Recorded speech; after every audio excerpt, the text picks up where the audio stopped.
రావడానికి దేవుడు నాకు ఇచ్చిన సమయం బట్టి వందనాలు. ఆరాధన చేసేటప్పుడు కూడా నీరసంగా ఉన్నారు, మళ్ళీ పాట ఎందుకు వచ్చిందా అన్నట్టుగా కూర్చున్నారు అందరూ.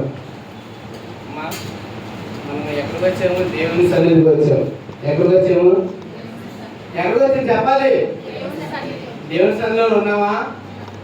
పాపం సిస్టర్ గారు ఎంతగానో ప్రయాసపడి ఆరాధన చేస్తుంటే అసలు ఎవరు తప్పులు కొట్టేవాళ్ళు లేరు, ఆరాధన చేసేవాళ్ళు ఎందుకు వచ్చేవా ఇక్కడ అన్నట్టుగా, మనం ఏదో పోగొట్టుకున్నాం అన్నట్టుగా మౌనంగా ఉంటున్నారు. అవునా? ఉన్నావా అట్లా? ఈరోజు ఏంటి చెప్పండి, చెప్పాలి. ఏంటిది? నా మాట వినపడుతుందా? వినపడలేదా? చెబుతున్నారా? గుడ్ ఫ్రైడే చెప్పాలి. గుడ్ ఫ్రైడే అంటే గుడ్ ఫ్రైడే ఏంటి? సంతోషకరమైన జీవితం. గుడ్ ఫ్రైడే ఏంటంటే నీలో సంతోషం ఉందా, నాలో సంతోషం ఉందా? మన ఎవరిలో సంతోషం లేదా? ఉందా లేదా? ఉన్నవాళ్ళు హల్లెలూయా చెప్పండి. దేవుని స్తోత్రం. ప్రభువైన యేసుక్రీస్తు పలికిన మూడో మాట గురించి నేర్చుకుందాం. చక్కగా అయ్యగారు మీకు ప్యాన్లు ఇచ్చాడు, చక్కగా స్లాబ్ వేసి చక్కగా అలసిపోకుండా ప్రభువైన యేసుక్రీస్తు మా అయ్యగారు చెప్పాడు. మొట్టమొదటిగా సిలువలో పలికిన సిలువ గురించి ఎంత అడుగు ఉందో, ఎంత పొడుగు ఉందో చెప్పారా లేదా అండి? నిలువుగా ఎంత కలందట చెప్పాలి. అయ్యగారు చెప్పరు, మీరే చెప్పాలి. ఇప్పుడు దాకా విన్నారు. ఎలా 8 మర్చిపోతున్నా అంటే ఇక్కడ మన ధ్యాస ఇక్కడ లేదు, ఇక్కడ ఉందా? తర్వాత మేకులు ఎంత బరువులు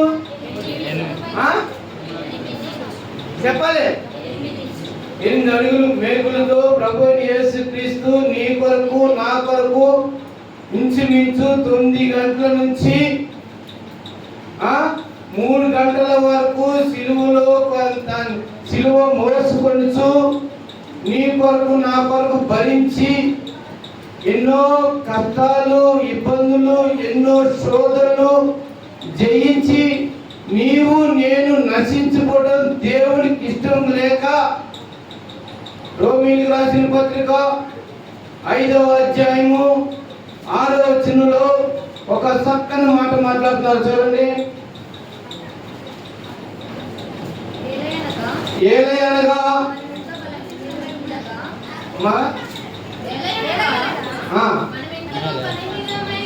మనము ఇంకను బలహీనులై ఉండగా,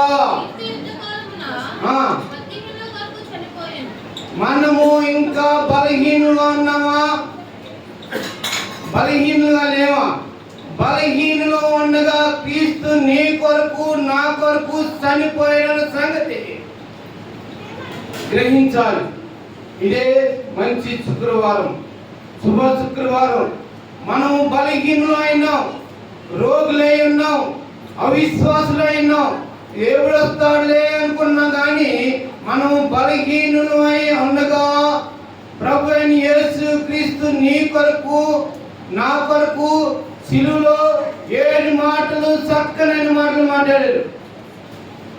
నువ్వు దేవుని కుమారుడు కదా, దేవుడు నిన్ను పంపించున్నాడు కనుక నీవు రక్షించుకొని మమ్మల్ని రక్షించమని ఎవరు పలికాడు? దొంగ పలికాడండి. నువ్వు రక్షించుకో, మమ్మల్ని రక్షించు, మమ్మల్ని కాపాడమన్నాడు. అయితే ఇంకొక దొంగ, కుడి పక్కన దొంగ ఏమన్నాడు?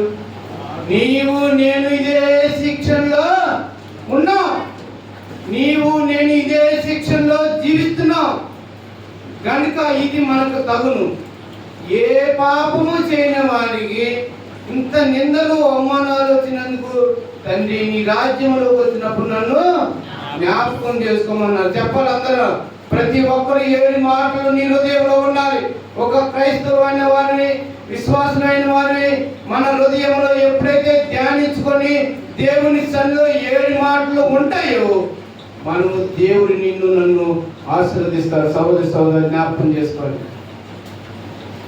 సీట్లు కొట్టి మొహం మీద గుద్దేవారిని బట్టి తెలీదా? ఎవరు గుద్దుతున్నారో తెలీదా?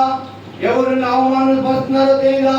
ఎంతో మన సముద్రంలో ప్రభువైన యేసుక్రీస్తు రాత్రంతయు పేతురు, సిమోను అందరూ చేపలు పడుతున్నప్పుడు, ఆ చేపలు రాత్రంతా ప్రయాసపడి పడుతున్నప్పుడు, ఈ మాట ఎందుకు చెప్తున్నానంటే జ్ఞాపకం చేసుకోండి. ప్రయాసపడుతున్నప్పుడు ఇప్పుడు ఈ కుడి పక్కన ఏంటి వాళ్ళని యేసు ప్రభు చెప్పిన దేవుడు, వీళ్ళు ఎవరు పడుతున్నారో ఎవరికి తెలియదండి, తెలుసు.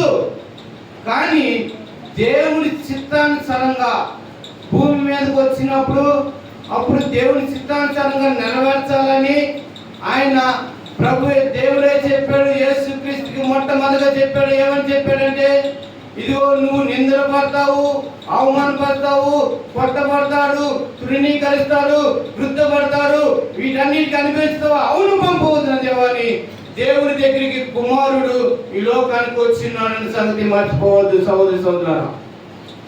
ఎందుకంటే నీవు నేను నశించిపోవడం దేవునికి ఇష్టం కాదు. తన పోలిక చొప్పున ఆది కాండంలో మొదటి అధ్యాయంలో తన పోలిక చొప్పున నరుని చేశాడు. తనని చేసినందుకు సంతోషపడ్డారు. 6వ అధ్యాయం 6వ వచనంలో ఈ నరులను నేను ఎందుకు చేశానని తన హృదయంలో బాధపడుతున్నాడు, సంతాపడుతున్నాడు. తెలుసా, మనము బాధ పెట్టేవారుగా అందుకనే మనము ఎలాంటి వారుగా బలహీనులు అయి ఉన్నాము. ఎలాంటి వారు అంటే బలహీనులు అయి ఉన్నాము, రోగులై ఉన్నాము, అవిశ్వాసులై ఉన్నాము. దేవుని సన్నిధికి ఎరిగి దేవుని నామాన్ని స్తుతిస్తూ గణపడుతూ ఆరాధించి సేవించే మనమే ప్రభువైన యేసుక్రీస్తును సిలువ వేశారండి. యూదులే వీళ్ళు నా మీద నా పిల్లల మీదను కలుగునుగాక అని కేకలు వేశారండి.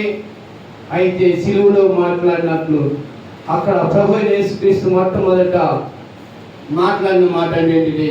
మొట్టమొదటి మాట ఏం మాట్లాడేది చెప్పండి, అందరు చెప్పాలి. మొట్టమొదటి మాట ఏంటిది? తండ్రి, వీరు ఏమి చేస్తున్నారో వీరు ఎరుగరు కనుక వీరిని క్షమించు. తండ్రితో దేవుడు యేసుక్రీస్తు ప్రార్థన చేస్తున్నాడు, వీరిని క్షమించు. నువ్వు దేవుడు కుమారుడు కదా, నువ్వు రక్షించుకో, మమ్మల్ని రక్షించు. తండ్రితో మాట్లాడుతున్నాడు, తండ్రి కేకేస్తున్నాడు. ఏ తండ్రి వస్తాడో చూద్దామని ఎటకారాలు చేస్తున్నాడు. నిన్ను నన్ను ఒక క్రైస్తవులైన వారిని హేళన చేసేవారు ఉంటారు. ఒరే వెళ్తున్నారు, భక్తులు వెళ్తున్నారు అని హేళన చేసేవారు ఉంటారు. వాళ్ళని చూసి నువ్వు భయపడితే నువ్వు దేవుని సన్నిధికి వారసురాలు కాదని కదా ఖచ్చితంగా చెప్తున్నాడు. సహోదరులారా, ఒక శతాధిపతి భార్య, అయ్యా అది మత్తయి సువార్త అంటున్నారు, ఆ నీతి మంత్రుల జోలికి మీరు పోవద్దు. రాత్రి మధ్యకాలంలో నాకు కల వచ్చింది, ఆయన గొప్ప కార్యాలు ఆశ్చర్యకార్యాలు చేసిన ఆ నీతి మంత్రుల జోలికి నువ్వు వెళ్ళొద్దని హెచ్చరిక చెప్పిందనగా. చూసారా, మరి నువ్వు నేను ఇన్ని సంవత్సరాల నుంచి వాక్యం వింటున్నావు, ఇన్ని సంవత్సరాల నుంచి దేవుని సన్నిధిని ఆరాధిస్తున్నావు, నువ్వేమని చెప్తున్నావా? నీతి మంత్రుడు ఉన్నాడు, నీతి నీ కొరకు నా కొరకు తన ప్రాణాన్ని పెట్టే ప్రభువైన యేసుక్రీస్తు నీకు నాకు కిరీటాన్నిచ్చే దేవుడు ఉన్నాడనే సంగతి నీవు నీ కుటుంబాన్ని రక్షించడానికి స్త్రీలో ఉన్నారు కానీ పురుషులే మగవారేమి దేవుని సన్నిధికి ఎందుకు నడిపించలేకపోతున్నారు? మీరు చెప్పలేకపోతున్నారు, నోరుండి కూడా మాట్లాడలేకపోతున్నారు, కుటుంబం అంతా దేవుని సన్నిధిలో ఆరాధించలేకపోతున్నారు. ఎందుకని? బలహీనులైపోతున్నాం, రోగులైపోతున్నాం, దేవుని సన్నిధికి నడిపించలేకపోతున్నాం. మనం గొప్పవారు అనుకుంటాం కాదు, కుటుంబం రీతిలో దేవుని సన్నిధికి రావాలి. బిడ్డలందరూ పిల్లలు కూర్చోనమ్మా, కూర్చొని అటు కథలో జాగ్రత్తగా నేను వాక్యాలు జాగ్రత్తగా ఉండండి సహోదరులారా. చిన్ననాటి నేను చూడండి, చాలా చిన్న పిల్లలు ప్రభువైన యేసుక్రీస్తు 7 మాటలు చెప్పారు. మరి మనం ఏంటి చెప్పగలుగుతాం? ఎంతమంది చెప్పగలుగుతారు? అందరూ చేసేస్తండి. చూడకుండా 7 మాటలు ఎవరు చెప్పగలరు? చిన్నపిల్లలు కాదండి, పెద్దవారికి ఎక్సర్సైజ్ చేస్తున్నాను. ఎంతమంది చెప్పగలరు? చేసేస్తండి. 1, 2, 3, 4 కనపడుతున్నారు. మనం ఎంతమంది ఉన్నాం? ఉన్నామండి? ఇంచుమించు 30 మంది దాకా ఉన్నాం. అందరం పురుషులు కానీ స్త్రీ కానీ 4 చెప్పగలరు. ఇక మనం వద్ద వెళ్ళొద్దాక దేవుడి వాక్యంలో మనలో అంటి పెట్టుకోవద్దా? ఇక్కడ పాస్టర్ గారు బహిరంగ మైక్తో ఇవి చెప్తుంటే చెప్పుకున్నాడు అనుకున్నావా? లేకపోతే మన బ్రదర్ చెప్పాడు, ఆయనే చెప్పుకున్నాడు పోతున్నాడు. జానవి గారు చెప్పాడు, ఆయనే చెప్పుకోతున్నారు. రేపొద్దున యేసు బాబు గారు చెప్పుకున్నారు, ఆయన చెప్పుకోవాలనుకున్నారా? జాగ్రత్త. మన హృదయంలో 7 మాటలు కలిగి ఉండాలి. ప్రభు యేసుక్రీస్తు ఎన్నో సంవత్సరాల చిన్ననాటి నుండి బాల్యం నుండి వాక్యం నేర్చుకున్నాం, వాక్యం ధ్యానిస్తున్నాం, వాక్యం ఆరాధన చేస్తున్నాం, స్తుతిస్తున్నాం, పాటలు పాడుతున్నాం. అంత మాత్రమే నీ బాధ్యత కాదు. నీ హృదయంలో వాక్యం అనే శుద్ధితో నువ్వు నలగొట్టి జీవించగలిగితేనే నీవు దేవుని రాజ్యంలోకి వారసులవుతావని ప్రభు పేట మనం చేస్తున్నాను. చూడండి, మత్తయి సువార్త చదివిన మాటను బట్టి, ఎందుకంటే మనం ఎక్కడ వేసిన బొంగలు అక్కడే ఉండొద్దండి. ఈరోజు నేను ఉండొచ్చు, రేపు టీవీ రాజు గారు పాస్టర్ గారు ఉండొచ్చు, లేకపోతే జానకి గారు ఉండొచ్చు, సదస్సు అందరూ ఉండొచ్చు. కానీ నీవు ఎంతవరకు నేర్చుకున్న వాక్యం యోహాను సువార్త మత్తయి సువార్త 27వ అధ్యాయంలో చదివిన మాటను బట్టి యోహాను సువార్త 19:26 యోహాను సువార్త 19:26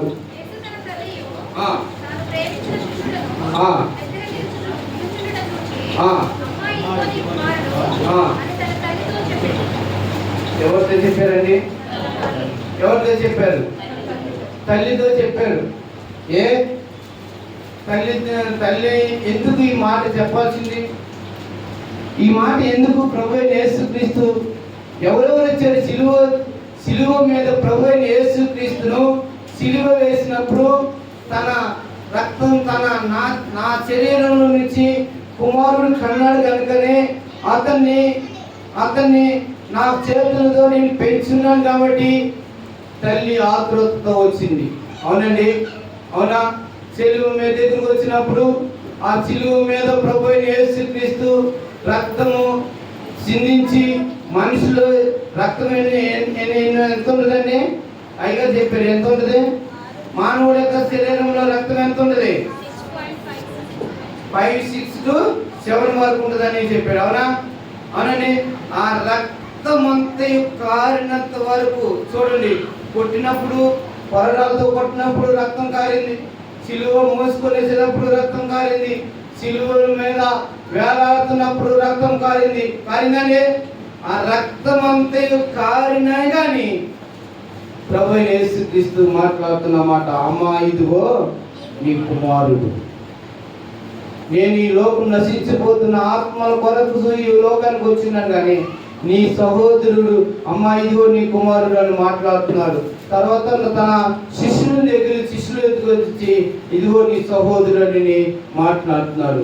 మరి తన రక్తాన్ని చిందించినప్పటికీ ప్రభు అయిన యేసుక్రీస్తు నీ కొరకు నా కొరకు తన ప్రాణం పెట్టిన యేసయ్యను తల్లి తండ్రుల మధ్య చూడండి, నిన్నే మీరు చూసి ఉంటారు, మా అపార్ట్మెంట్ పక్కన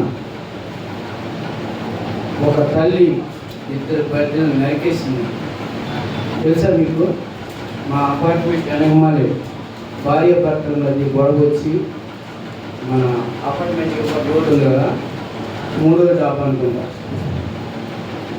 2 మగపిల్లలు చిన్న పిల్లలు నరికేసి పైకి వెళ్ళి ఆమె కూడా చచ్చిపోయారు. ఒకేసారి 3. ఇవన్నీ జరిగింది. నిన్న సాయంత్రం ఆ టైంలో జ్ఞాపకం చేసుకుంటున్నారా?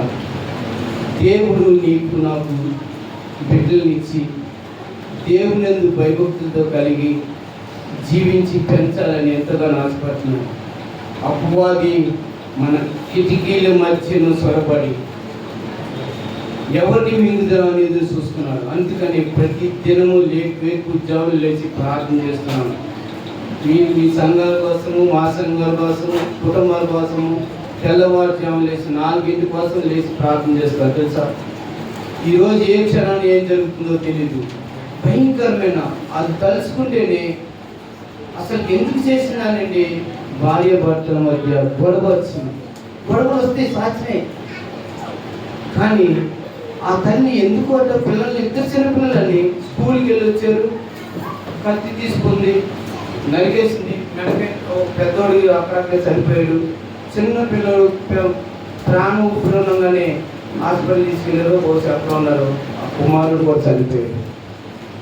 చూడండి సహోదరి సహోదరులారా, దేవుడు నిన్ను నన్ను ప్రేమించి, నిన్ను నన్ను కరుణించి, నేను మా కుమారుడికి నా కుమార్తెకి చెప్తున్నాను, ప్రతి దినం నువ్వు బైబిల్ చదవాలి, దేవుని సన్నిధిలో అంటు పెట్టుకుని నివసించాలి.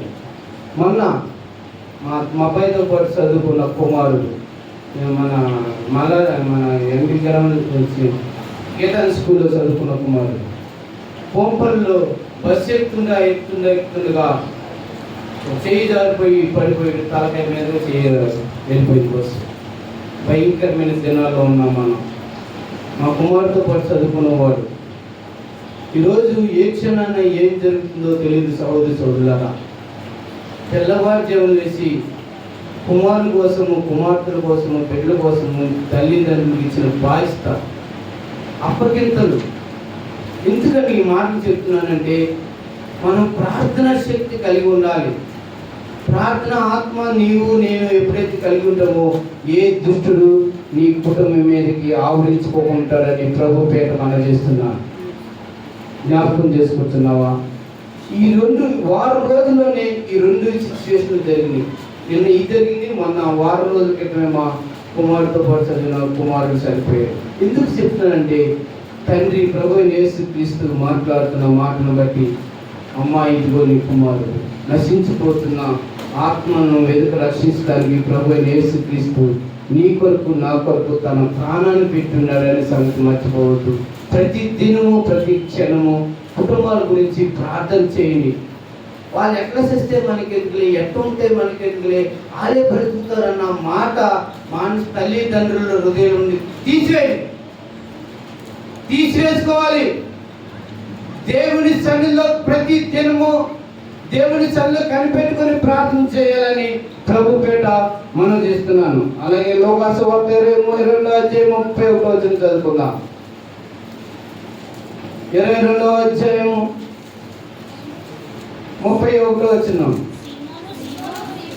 సిమోను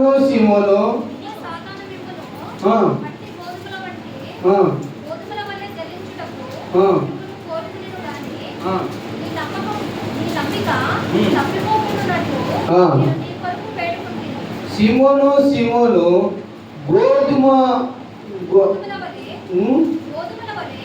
గోధుమ సాతాను మిమ్మల్ని పట్టి జల్లుతాడంటండి. జల్లుతాడు. గోధుమలు జల్లినప్పుడు ఏమొస్తుందండి? పురుగులు వస్తాయి, పొట్టు వస్తుంది. జల్లుతాడు. జాగ్రత్త. మన కుటుంబంలో జల్లుతున్నాడు. కానీ ప్రతిరోజు మీరు జల్లుతున్న దాన్ని బట్టి మీరు జాగ్రత్తగా కనిపెట్టుకుని ఉండాలి. సహోదరి సహోదరులారా, మీ జీవితాలను దేవుని సన్నిధిలో అప్పు చెప్పుకోవాలి అంటున్నాడు. చదవని ఇంకా అదే మాట కంటిన్యూ చేయండి.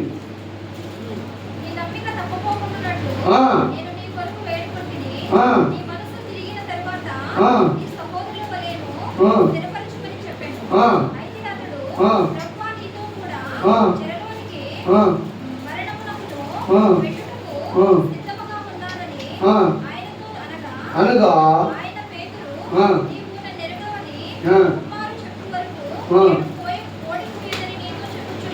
చూసారా, ఇక్కడ పేతురు అంటాడు, అయ్యో నేను అసలు నేను విడిచిపెట్టి నా ప్రాణం పోయినదని విడిచిపెట్టినా.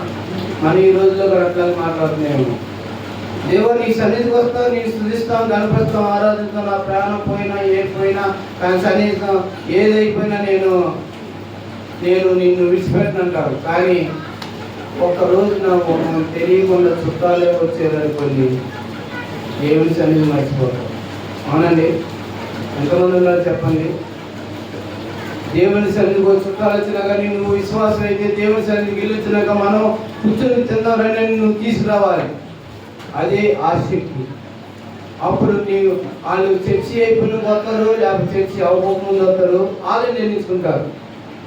మనం అటు తీసుకురాకుండా వాళ్ళు వచ్చారని గోగో అడావుడు చేసేసి ఏదో సిగ్గు మనం ఏదో చేసేసినప్పుడు దేవుడి చెంది ఒక్క దినం గడుపుట 1000 దినములు శ్రేష్టమని దేవుడు చదివించినాడు కనుక జ్ఞాపకం చేసుకుని సహోదరి సోదరులరా, నువ్వు ఏ పనిలో ఉన్నా కానీ దేవుని సన్నిధి మర్చిపోవద్దు.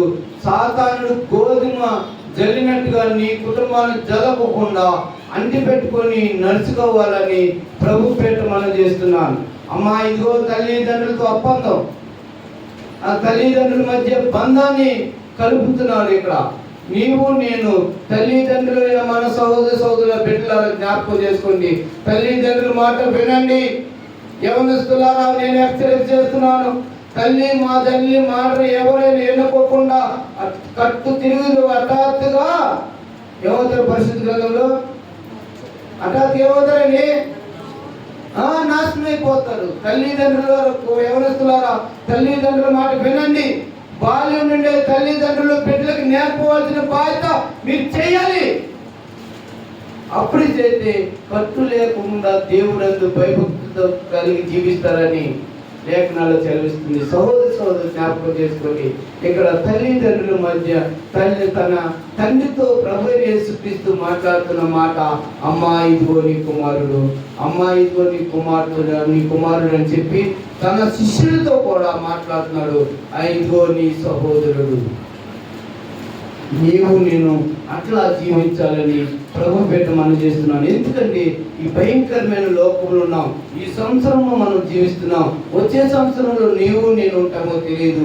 ఈ లోకంలో భయంకరమైన లోకంలో చూడండి, మన పెద్ద దైవజనుల్ని వాళ్ళు చంపేశారని తెలుసు మీ అందరికీ. ఆ పేరేంటండి?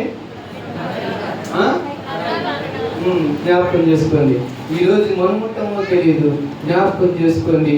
దేవుడు ఇచ్చిన కృప చొప్పున దేవుడి కోసం అంత సాక్షిగా జీవించడానికి సిద్ధపాటు కలిగి ఉండాలని ప్రభు పేట మనం చేస్తున్నాం. ప్రభు యేసుక్రీస్తు సిలువలో పలికిన 2 మాటలు జ్ఞాపకం చేసుకున్నాం. 3వ మాట నాకు ఇచ్చినందుకు ప్రభువుని బట్టి దేవుడి వాక్యం దీవించిన గాక. ప్రార్థన చేసుకుందాం.